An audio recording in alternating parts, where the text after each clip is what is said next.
오늘도 말씀 드셨습니까?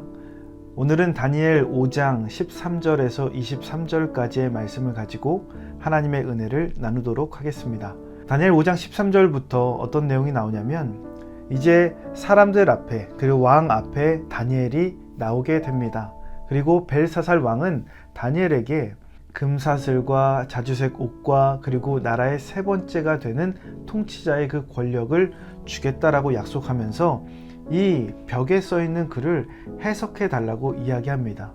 이에 다니엘이 그 글을 왕의 명령대로 바로 해석한 것이 아니라 다니엘의 이야기를 쭉 들어보면 왜 이 글이 써졌는지에 대해서 먼저 설명을 하고 있습니다. 우리가 내일 묵상할 본문에는 그 글씨의 의미가 나와 있지만 오늘 우리가 읽은 본문까지에는 그 글씨의 의미가 나타나지 않습니다.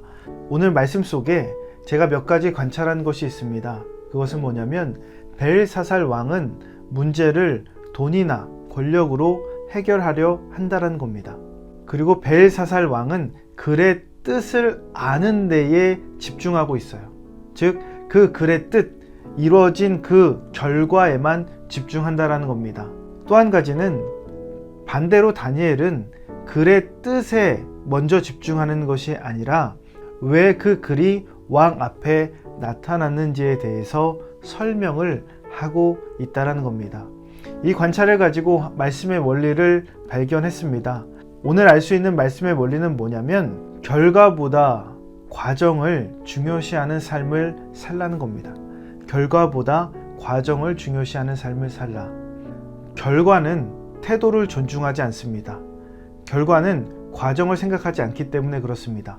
어떻게 해서든지 그 결과물만 가지고 나아간다면 된다라는 것, 그 결과에만 집중하는 것이 바로 벨사살 왕과 같은 인생입니다.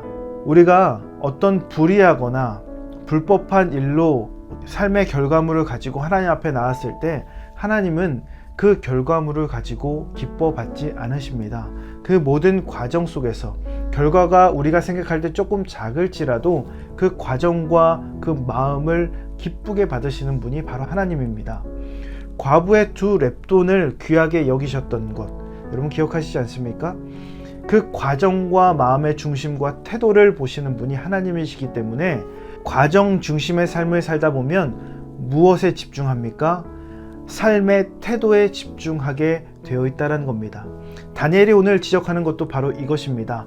왕이 우상 숭배한 것, 그리고 예루살렘 성전의 기물들을 가지고 잔치를 벌인 것, 그 삶의 부정한 태도를 지적하고 있는 겁니다. 이러한 태도 때문에 왕 앞에 이런 글씨가 나타난 겁니다. 왕의 아버지였던 느부갓네살 왕이 교만했다가 하나님 앞에 엎드려지고 했던 그 과정을 잊으셨습니까? 라는 질문을 다니엘이 던지게 되죠. 다니엘은 하나님 앞에 철저하게 과정 중심의 삶을 살았습니다. 태도를 지키며 살았습니다. 오늘 나의 하나님 앞에서의 태도가 어떠한가를 집중하며 살았다는 겁니다. 우리 인생에 여러 가지 문제와 그리고 여러 가지 상황이 벌어질 수 있습니다. 그 가운데서 우리가 먼저 점검해야 될 것이 있다면 바로 다니엘과 같이 왜 내 인생에 이런 문제가 생겼을까? 혹은 왜 하나님께서 이 사건을 통해서 이 문제를 통해서 나에게 깨닫길 원하시는 것이 무엇일까? 하나님께 질문하고 그리고 그 답을 찾아갈 수 있어야 된다는 겁니다. 원망의 말보다 불평의 말보다 그 결과를 해석하기보다 내 삶의 태도를 먼저 해석할 줄 아는 삶의 모습이 바로 하나님 앞에서의 모습이다라는 겁니다. 우리가 그 모습대로 살아간다면 오늘 하루도 하나님이 원하시는 기쁨, 하나님이 원하시는 믿음의 삶이 될 수 있다라는 겁니다. 오늘도 이 말씀이 우리의 삶이 되기를 예수님의 이름으로 축복합니다.